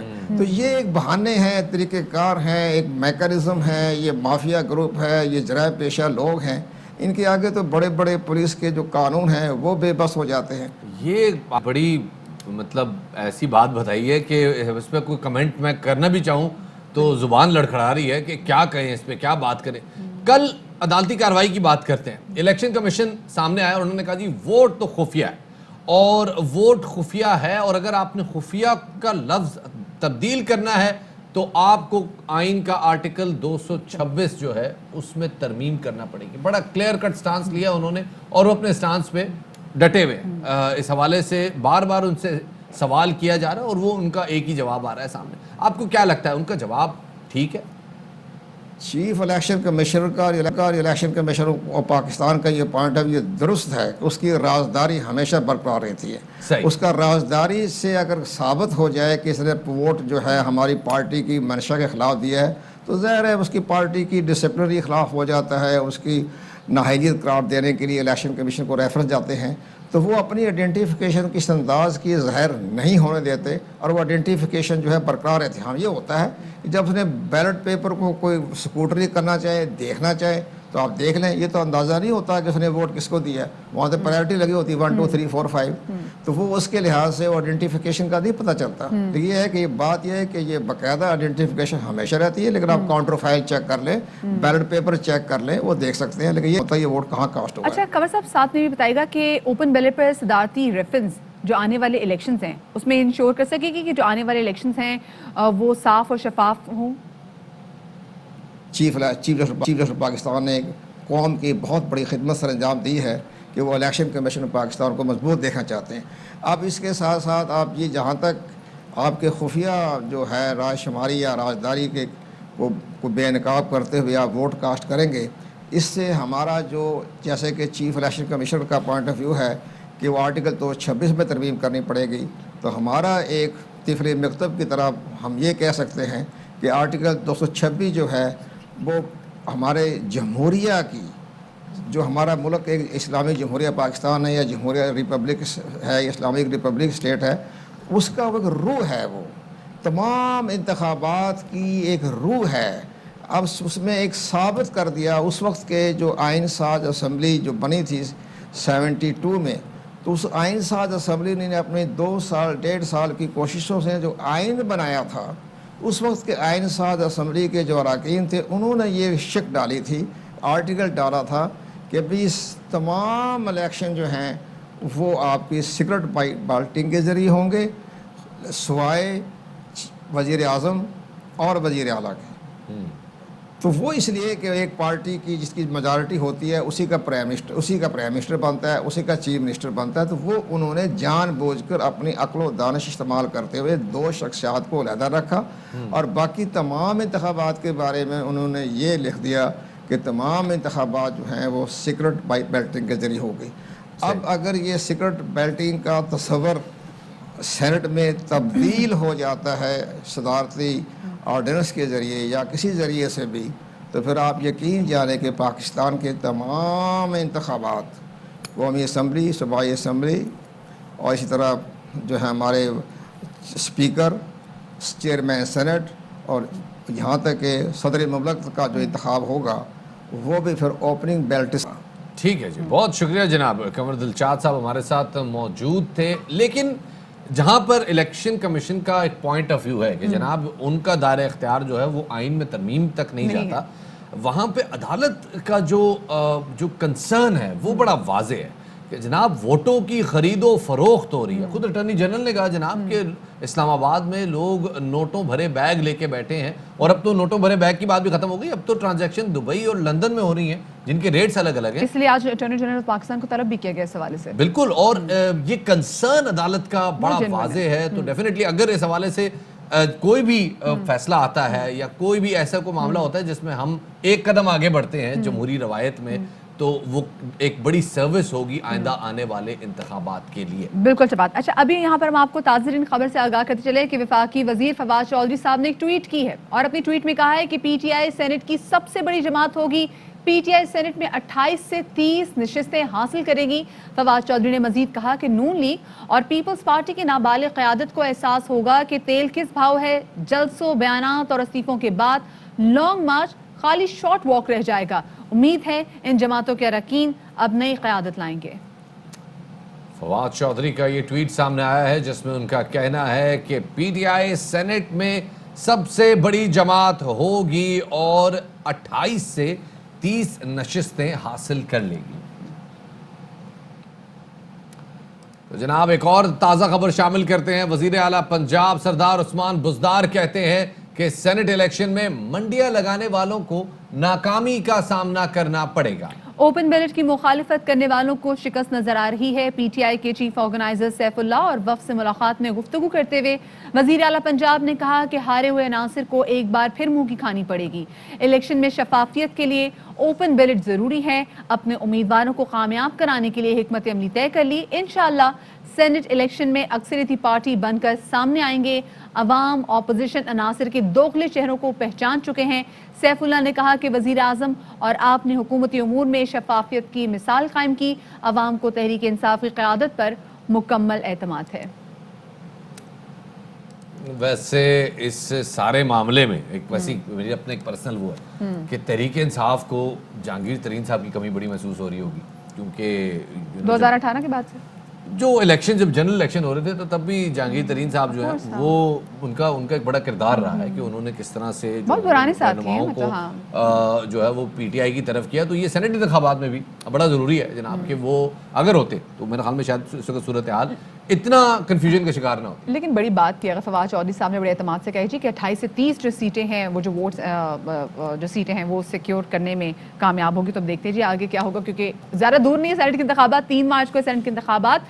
अभी एक अहम मामले के हवाले से बात करेंगे जिसका ताल्लुक आपके और हमारे बच्चों की तालीम के हवाले से, और ये मामला उठ रहा है पंजाब से। एक निसाबी पॉलिसी से जुड़ा एक अहम मसला, पंजाब टेक्स्ट बुक बोर्ड और प्राइवेट पब्लिशर्स के दरमियान रस्साकशी शुरू हो गई जी, जिसकी वजह से अब खतरा ये है कि नए सेशन में जो किताबें हैं या तो वो दस्तयाब नहीं होंगी, और अगर वो आपको मिलेंगे भी तो काफ़ी महंगे दामों में मिलेंगी, क्योंकि प्राइवेट पब्लिशर्स जो हैं वो ये कह रहे हैं कि एनओसी के हसूल के लिए फ़ी किताब 2.5 से 4.5 लाख रुपए मांगे जा रहे हैं, जो पहले एनओसी की फीस अगर देखी जाए तो वो सिर्फ 2,000 रुपए थी। MD Punjab text book board के मुताबिक प्राइवेट पब्लिशर्स अपनी मर्जी की कीमत लगाकर मार्केट में किताबें फरोख्त करते हैं और फिर लोगों को लूटने के लिए शोर मचा रहे हैं। और इसी हवाले से बात करते हैं, हमारे साथ हमारे नुमाइंदे हसन हफीज़ मौजूद हैं, उनको ज़रा शामिल गुफ्तगू करते हैं और उनसे पूछते हैं कि जनाब मामला क्या है। हसन, क्या मामला है ये? एक किताब की 2.5 लाख रुपए का एनओसी है, तो अगर 8 सब्जेक्ट हैं तो जिस पब्लिशर ने प्रिंट करने हैं तो वो कमाएगा क्या, लगाएगा क्या? गुड मॉर्निंग शफात और मदीहा। ये बड़ा इम्पोर्टेंट इशू है पंजाब का और हमारे बच्चों के मुस्तकबिल का। जिस तरह से आपने बात की कि जो प्राइवेट पब्लिशर्स और पंजाब टेक्स्ट बुक बोर्ड है, इनकी लड़ाई की वजह से जो बच्चों का मुस्तकबिल है वो ख़तरे में पड़ गया है और इनकी ठन गई है। और इस वजह से ठनी है कि जो प्राइवेट पब्लिशर्स हैं वो कहते हैं कि हमें एनओसी नहीं जारी किया जा रहा पंजाब टेक्स्ट बुक बोर्ड की जानिब से, और एनओसी जारी इस साल बिल्कुल नहीं किया जाएगा, क्योंकि उनका कहना है कि ऑफ द रिकॉर्ड हमें ये बताया गया है कि हम पर इस साल एनओसी जारी करने पर पाबंदी आयद कर दी है, जिसका कोई तहरीरी हुक्मनामा जारी नहीं किया गया, जिसकी वजह से उन्हें अपना मुस्तकबिल खतरे में पड़ गया है। और वो इस लड़ाई की वजह से अब ये एक खतरा मंडला रहा है कि आने वाला जो सेशन है बच्चों का, जिसमें बच्चों को किताबें भी अवेलेबल नहीं हो पाएंगी। आप जैसे कि बता रहे हैं कि पब्लिशर्स को इजाजत नहीं दी जा रही, तो फिर किताबें पब्लिश कौन करेगा? शफात, ये जो है कल जब हमारी पब्लिशर से बात हुई तो उन्होंने एक टेक्निकल चीज़ बताई। अगर सुबह केपीके से कंपेयर किया जाए पंजाब को, तो पंजाब में जो पब्लिश करने वाले सिस्टम है और जो छापने वाले जो प्रिंटर्स हैं वो पंजाब टेक्स्ट बुक बोर्ड के अपना है। लेकिन कंपैरेटिवली दूसरे सूबे में देखा जाए तो एनओसी जारी करने वाला सिस्टम और जो पब्लिश करने वाला या प्रिंट करने वाला सिस्टम है वो डिफरेंट है। तो वो कह रहे हैं कि पंजाब में जो किताबें पब्लिश की जाएंगी पंजाब टेक्स्ट बुक बोर्ड की तरफ से या उनके प्रिंटर्स की तरफ से, वो हमारे तो कंपेटिटर हैं, वो हमें कैसे एनओसी दे सकते हैं। और एक किताब पर एनओसी जारी होने पर 2.5 लाख रुपए है। अगर 7-8 किताबें अगर होगी तो 4-5 करोड़ रुपए पैसे काफी ज्यादा बढ़ जाएंगे, क्योंकि पहले जो पैसे वसूल किए जाते थे वो 2,000 रुपए जो फीस होती थी। इसी वाले से खैर, क्योंकि आपने बात की पंजाब टेक्स्ट बोर्ड की, तो सदर text book board publishers association Fawaz न्यास हमारे साथ मौजूद है। फवाज साहब, नया सेशन तो बच्चों का भी शुरू होने वाला है और उससे पहले हम देख रहे हैं कि बच्चों की किताबों की पब्लिकेशन के हवाले से ये मसले मसाइल खड़े हो गए। क्या रीज़न है, आपके पास क्या रीज़न है इसकी? आपका बहुत शुक्रिया। देखिए, इसका अभी जैसे आपके जो रिपोर्टर ने जो आप कवरेज की बिल्कुल ठीक है। इसका रीज़न ये है कि पंजाब टेक्स्ट बोर्ड जो है वो सिंगल नेशनल करिकुलम को कामयाब होना नहीं देखना चाहता। इसीलिए उन्होंने यूँ किया कि जो फीस 2,000 रुपये थी, जिसे आपने भी बताया, वो 2,000 रुपये से एक्चुअली 4.5 लाख रुपए कर दी गई है। और जो 2.5 लाख फीस है, ये 4.5 लाख फीस है टेक्स्ट बुक की, और जो 2,85,000 रुपये जो फीस है वो है SRM की, सप्लीमेंट्री रीडिंग मटीरियल, जिसमें बच्चों की राइटिंग कॉपीज आ जाती हैं, राइम्स की किताबें आ जाती हैं। अच्छा, इस पर भी वो इत्तफा नहीं कर रहे। इसके बाद वो ये कहते हैं कि आप एक रेड टेपिज्म का जो सिलसिला है वो पंजाब टेक्स्ट बुक बोर्ड में मौजूद है। इसके बाद वो ये कहते हैं कि आप जो किताब छापेंगे उसका टाइटल हमसे खरीदें।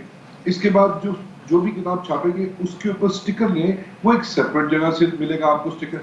अच्छा, इसके बाद ये सारा पैसा खर्चने के बाद ये MMC दें। अच्छा, एमएमसी की कानून में कोई गुंजाइश नहीं है। मैंने इनसे पूछा ये एमएमसी क्या चीज है, कहते हैं मैन्यूस्क्रिप्ट मैनेजमेंट फीस। अब मैन्यूस्क्रिप्ट मैनेजमेंट फीस, एक दफा मैन्यूस्क्रिप्ट जब बन गया, कंटेंट रेडी हो गया, बुक आ गया, तो उसकी मैनेजमेंट किसने करनी है? अब ये जो मसाइल हैं, इसकी वजह से Punjab text book board basically, मैं थोड़ा सा इस पर ब्रीफ कर दूं कि पंजाब टेक्स्ट बुक बोर्ड के पास ये समझते हैं कि ये उनके पास लाइफ टाइम अपॉर्चुनिटी आ गई है, क्योंकि किताबें अब पहले से शायद 10 गुना ज्यादा शाया हो, क्योंकि सिंगल नेशनल करिकुलम की सारी किताबें नहीं है, वो मॉडल बुक्स हैं जो फेडरल गवर्नमेंट ने बनाई है। यहाँ मैं फेडरल गवर्नमेंट के किरदार की तारीफ करता चलूँ, फेडरल सेक्रेटरी और हमारे फेडरल मिनिस्टर, इवन जो इस करिकुलम के आर्किटेक्ट हैं रफीक ताहिर साहब, वो लोग इतना ज्यादा कोऑपरेट कर रहे हैं और वो चाहते हैं कि किसी तरह से पंजाब गवर्नमेंट जो है वो हमारा पंजाब टेक्स्ट बुक बोर्ड हमें रिलीफ दे। लेकिन पंजाब टेक्स्ट बुक बोर्ड को ये अपॉर्चुनिटी मिली है कि ये जब किताब इनके पास छपेगी, क्योंकि ये जैसे आपके नुमाइंदे ने भी बताया कि दोनों अदारे क्लब कर दिए हुए हैं, जैसे केपीके में नहीं है। केपीके में सिर्फ 45,000 रुपीज फीस है, इसके अलावा कोई फीस नहीं है, ना रॉयल्टी है ना कुछ और। अब जब यहाँ पे किताबें बटेंगी तो ये अपने मनपसंद लोगों को किताबें शाया करने के लिए देंगे, प्रिंटर्स को, और उस पे ये लोग कमीशन खाएंगे। फवाद साहब, अब यहाँ पे एक सवाल है, ये आपका कंसर्न वाज़ेह है कि ये अपने मनपसंद लोगों को देंगे और कमीशन खाएंगे। अगर ये कमीशन खा भी लेंगे, मिसाल के तौर पर for the sake of argument, तो क्या जब सरकारी तौर पे किताब बल्क में प्रिंट हो रही होगी विदाउट एनी प्राइवेट कॉन्ट्रैक्टर्स, तो क्या उसकी कीमत कम नहीं होगी आपके प्रिंट की भी किताब से? देखिए, पंजाब टेक्स्ट बुक बोर्ड के जो हम लोग प्राइवेट इदारे हैं, हमें हमारी सैलरीज गवर्नमेंट से नहीं आती है। हमारे पास जो लोग काम करते हैं उसकी सैलरीज हम खुद जनरेट करते हैं। Okay. फिर उसके बाद जब हम किताबें डेवलप करते हैं सर, तो उसके बाद हम अपने लिए किताबों के साथ teachers resource material, teachers training programme, ना सिर्फ ये बल्कि हम टीचर्स को लेसन प्लान तक डेवलप करके देते हैं, क्योंकि हम उनको ट्रेन करते हैं कि ये किताब पढ़ानी कैसे। पंजाब टेक्स्ट बुक बोर्ड ऐसा क्या करता है? वो एक सरकारी इदारा है जहाँ की फीसें आती हैं गवर्नमेंट से। अब उनके पास इस वक्त 6.5 अरब रुपए हैं, और वो 6.5 अरब रुपए वो बैंक्स में, उन्होंने अभी एक प्राइवेट बैंक में पैसे जमा करवाए हुए हैं जहाँ उसका मार्कअप आता है उनको, वो लोगों की डेवलपमेंट पे, टीचर्स की डेवलपमेंट पे। देखिए, हमें किताब से ज्यादा टीचर्स की डेवलपमेंट की जरूरत है। टीचर्स की जितनी अच्छी प्रोग्रेशन, जितना अच्छा हम टीचर्स को ट्रेन करेंगे, उतनी ज्यादा एजुकेशन सिस्टम अच्छा होगा। आप ये देखिए कि पंजाब टेक्स्ट बुक बोर्ड की किताब 95% आप वैसे सिर्फ अगर सिंपल टर्म में बात कर दें, जो किताब सरकारी तौर पे छपेगी उसकी कीमत कम होगी आपकी किताब से या नहीं? जी, पंजाब आप दुरुस्त कह रहे हैं, उसकी कीमत यकीनन कम होगी, क्योंकि सब कुछ सब्सिडाइज्ड है। वो ये सब कुछ सब्सिडाइज्ड है, हमें तो हर चीज बाजार से खरीदनी पड़ती है। और ये लोगों की, मैंने जैसे इसकी, हमारा सबसे बड़ा खर्चा होता है हमारी सैलरीज। हमें कोई सरकारी सर्विस नहीं मिलती है, हमें खुद अपने पैसे जनरेट करने पड़ते हैं, खुद अपना काम करना पड़ता है, खुद। अच्छा, मैं अर्ज करता हूँ कि पंजाब टेक्स्ट बुक बोर्ड एक रेगुलेटर है। इसका काम बनता है कि हमारा कंटेंट को रेगुलेट करे, ये हमारे बिजनेसेस को रेगुलेट करने पे आ। ठीक है। अब मैं हमारे नुमाइंदे हसन हमारे साथ मौजूद है। हसन, आपने सुना फवाद साहब की बात, ये कह रहे हैं जनाब कि एक जो टेक्स्ट बुक बोर्ड है उसका काम एज ए रेगुलेटर है, वो खुद जब पब्लिशिंग करना शुरू कर देगा तो ये तो इनके पास तो बड़ा मैन पावर इन्वॉल्व है, वो सारी मैन पावर जो है बेरोजगार हो सकती है। तो कोई ऐसा कोई कंसर्न है जो सीएम साहब के सामने या मिनिस्टर ऑफ एजुकेशन के सामने, मुराद राज साहब के सामने रखा गया हो?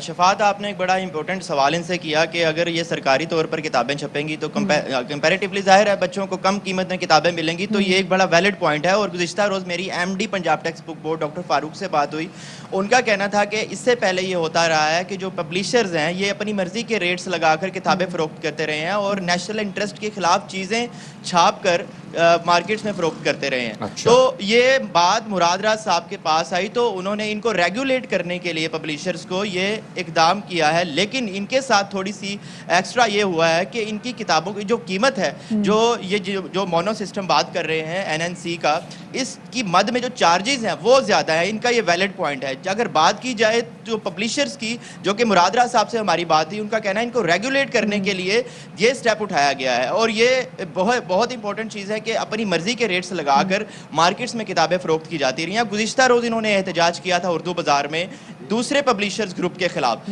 जो खालिद परवेज ग्रुप है, और उनका कहना था कि इनका कहना था कि ये हुकूमत के साथ मिले हुए हैं और इनके जो हुकूमत ने इनको अपनी मर्जी से जो है वो इजाज़त दी है। तो ये एक मसला ज़रूर है, लेकिन इसका हल ये है कि इन पब्लिशर्स को NOCs जारी किए जाएं, उनको रेगुलेट किया जाए कि इस कीमत से ज़्यादा किताब मार्केट में फ़रोख्त ना करें, क्योंकि गरीब लोग बच्चे जो पढ़ते हैं सरकारी बहुत मुश्किल हो जाएगा। हम सरकारी किताबों की बात करें, मैं एक होता है। निसाब के वाले से बात करें तो उसका मकसद ये है कि हर स्कूल में एक निसाब लाया जाए, और जब वो निसाब बच्चों के लिए अफोर्डेबल नहीं होगा, जब वो किताबें पब्लिश की जाएंगी, जब वो किताबें बच्चे अफोर्ड नहीं कर सकेंगे तो फायदा क्या होगा, हासिल क्या होगा। बहुत शुक्रिया जी।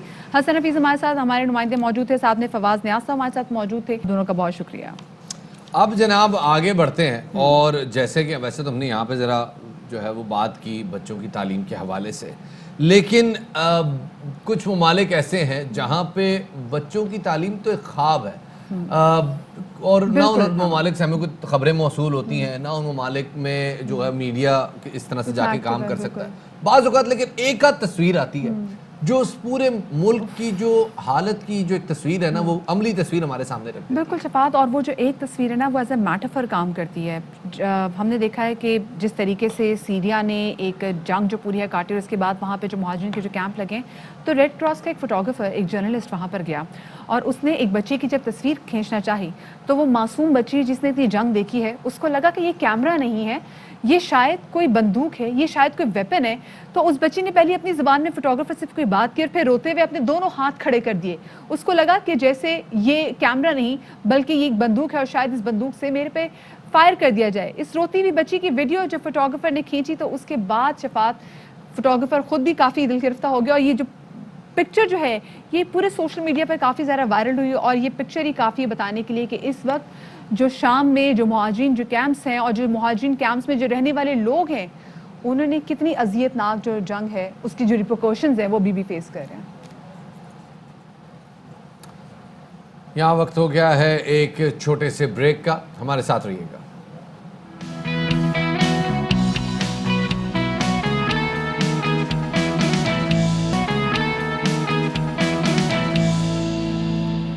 Welcome back after the break. और ब्रेक के बाद शफात आज हमें एक बहुत इंपॉर्टेंट बात करनी है, और एक ऐसा मसले के बारे से बात करनी है जिसकी वजह से हमारी सोसाइटी में लोग बहुत ज़्यादा नाखुश भी हैं, स्ट्रेस में भी मुब्तला हैं, एक अजीबोगरीब किस्म के कॉम्प्लेक्स में मुब्तला हो गए हैं, फियर में भी आ गए हैं। और हम बात करने जा रहे हैं झूठ के हवाले से। मतलब लोग क्यों झूठ बोलते हैं, वर्क प्लेस पे झूठ बोलते हैं, घरों में झूठ बोलते हैं, और ये झूठ बोलने की आदत उनको जवानी में नहीं आती, ये सीधा इसका ताल्लुक है आपके बचपन से। और बचपन में जो आपने झूठ बोलना शुरू किए, चाहे वो खौफ में किए हों या अटेंशन के लिए झूठ बोले हों, वो आदत तो आपकी तूल पकड़ लेती है शफात। वो वालिदैन जिनको हम बात भी करते रहते हैं कि अपने बच्चों पे ट्रस्ट करें, वो कहते हैं जी ठीक है हमने मान लिया आपकी बात। अगले दिन बच्चा रोता होता है फलाने बच्चे ने मुझे कोट लगा दिया। आप जाते हैं उसके पेरेंट्स से बात करते हैं, आपके बच्चे ने हमारे बच्चे को मारा, बच्चा कहते हैं मैं मिला ही नहीं उससे, वो कहते हैं हमारे घर बैठा है। फिर आपने बच्चे से पूछा झूठ बोला, वो कहते हैं हाँ जी मैंने झूठ बोला।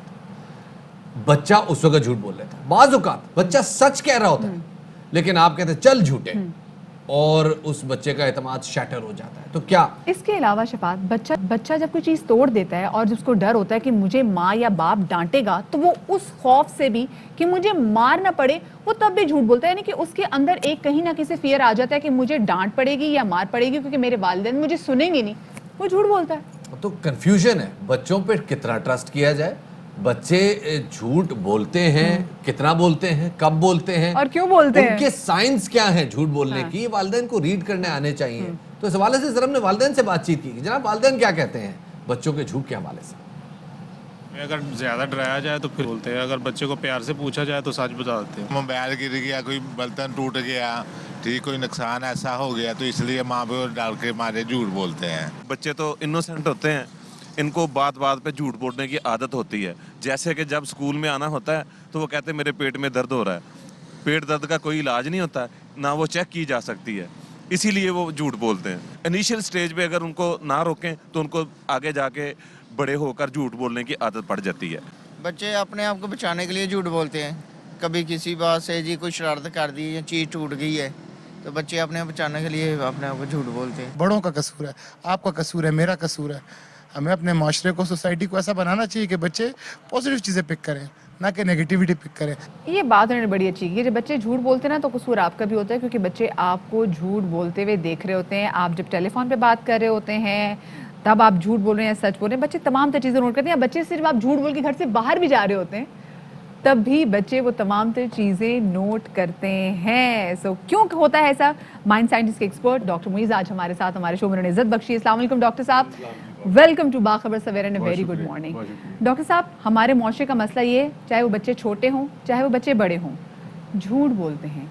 व्हाई डू वी लाई? हम झूठ क्यों बोलते हैं? अच्छा देखिए, झूठ बोलने की दो वजूहत होती है, एक लालच और दूसरा सजा का खौफ। ये सिंपल प्रोसेस है।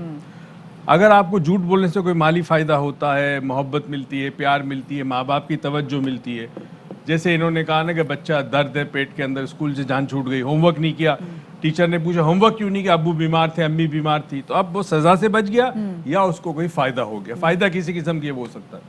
अच्छा, ये रविश जब इनिशियली बच्चों में पैदा होती है और इसको आप चेक नहीं करते उस रविश को, तो इवेंचुअली ये आदत सी बन जाती है। जैसे ही बच्चा बड़ा होता है वो देखता है कि ज़िंदगी में अगर मुझे कोई फ़ायदा हासिल करना है या मुझे किसी नुकसान से या मार से या किसी और चीज़ से बचना है, तो आसान तरीका है झूठ बोलो। तो वो इवेंचुअली झूठ इतना बोलने लगता है कि वो झूठ उसकी अपनी ज़ात के लिए सच लगने लग रहा है। यानी वो जब झूठ बोल रहा है तो वो झूठ को झूठ नहीं समझता। जैसे हमारे माशरे में बेईमानी को बेईमानी नहीं समझी जाती, रिश्वत को रिश्वत नहीं समझी जाती, है ना। तो इसी तरह वो बच्चा जब आगे बढ़ता है तो वो फिर ज़िंदगी के अंदर झूठ को इतना बोलने लगता है कि उसके लिए सच झूठ का कोई मेयार ख़त्म हो। अब चंद चीज़ें बड़ी इंपॉर्टेंट है माँ बाप के लिए। पहली चीज़ ये माँ बाप कि अगर आपको लगता है कि आपके बच्चे ने एक दफ़ा झूठ बोला तो आप उसको बिला वजह नहीं डांटेंगे और जज नहीं करेंगे उसको। हमारा सबसे बड़ा दो प्रॉब्लम होते हैं जो बच्चों की तरबियत और निगहदाश्त में उसकी पर्सनैलिटी को बर्बाद करते हैं। दो रवैये, एक जज करना, दूसरा कंपेयर करना। आप अपने बच्चे को किसी और के बच्चे के साथ कंपेयर ना करें।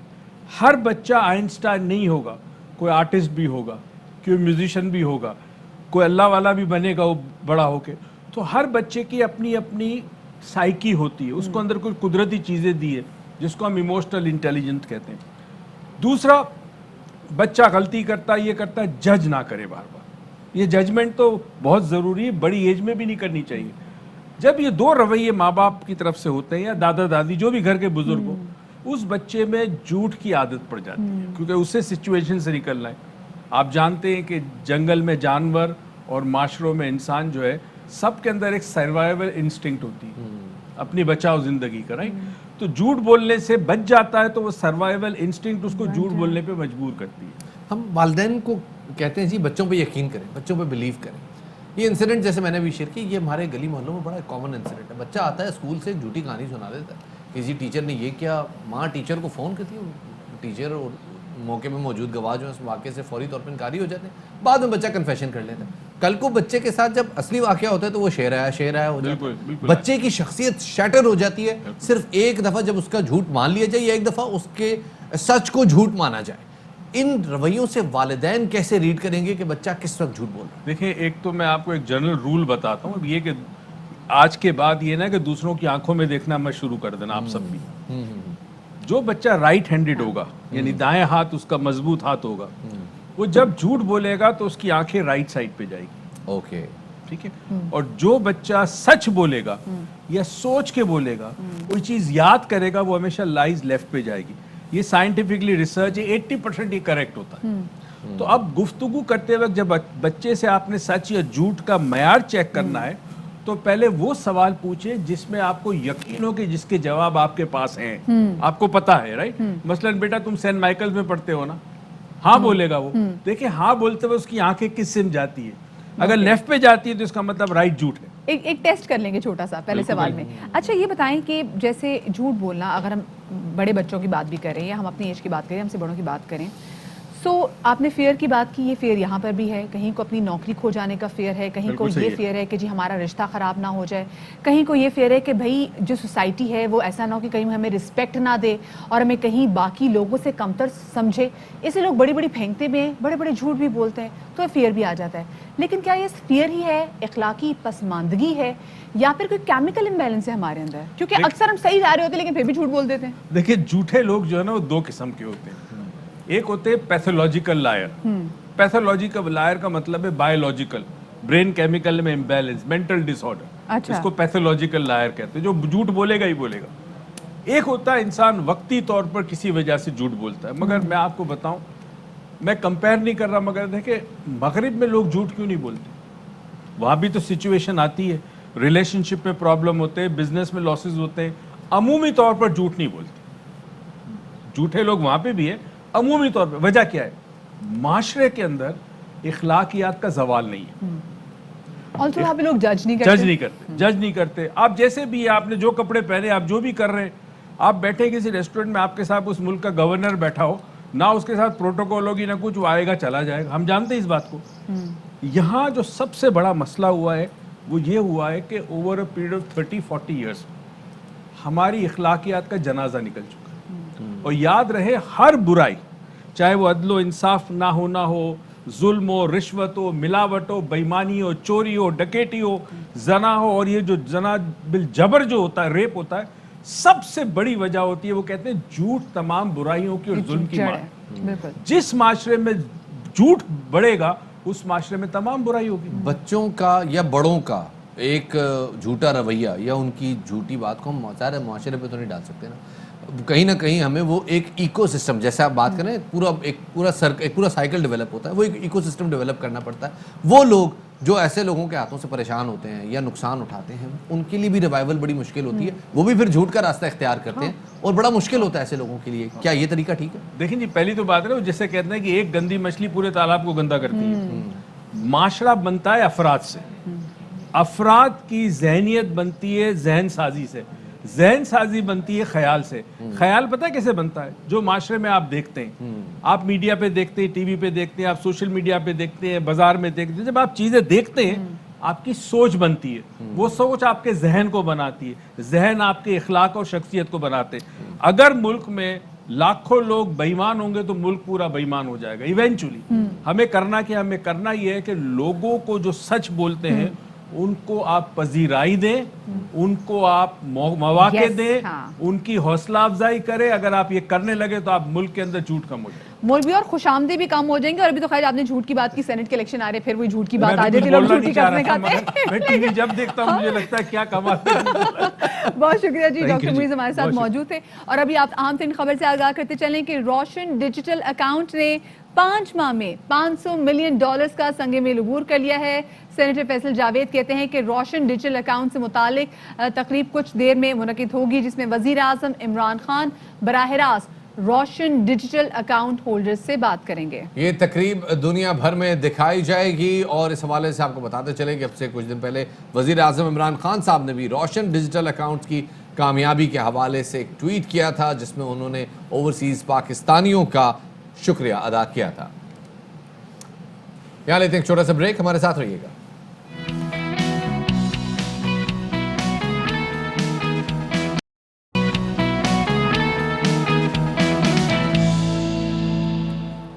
ब्रेक के बाद खुशामदीद कहते हैं आपको बाखबर सवेरा में। और ख़वातीनो हजरात, अब मैं इतना एक्साइटेड क्यों हूं? क्योंकि शफात PSL-6 का जो जुनून है वो ना सिर्फ आपके बल्कि सबके सर चढ़ के बोल रहा है, तो इसलिए आप चीख भी मार दे तो कोई मसला नहीं। आप यहाँ पे भी खड़े होकर रक्स करने लग जाए तो बुरा नहीं, लोग बनाएंगे, लोग कहेंगे PSL आ गया, 2 दिन रह गए। मुझे माफ करे, हाँ ये जरूर हो सकता है कि मैच देखते हुए आप मेरे हदूद अरबे से बाहर निकल जाए, क्योंकि मैच देखते हुए मैं जुनूनी हो जाता हूँ, जज्बाती हो जाता हूँ। तो जनाब, अब आपसे इंशाल्लाह मुलाकात होगी कल। अपना बहुत सारा ख्याल रखिएगा। शफात अली, और आपका क्या नाम है? जी, मदिहा नकवी को दीजिए इजाजत। शादरी आबादरी, कल मिलेंगे। अल्लाह हाफिज।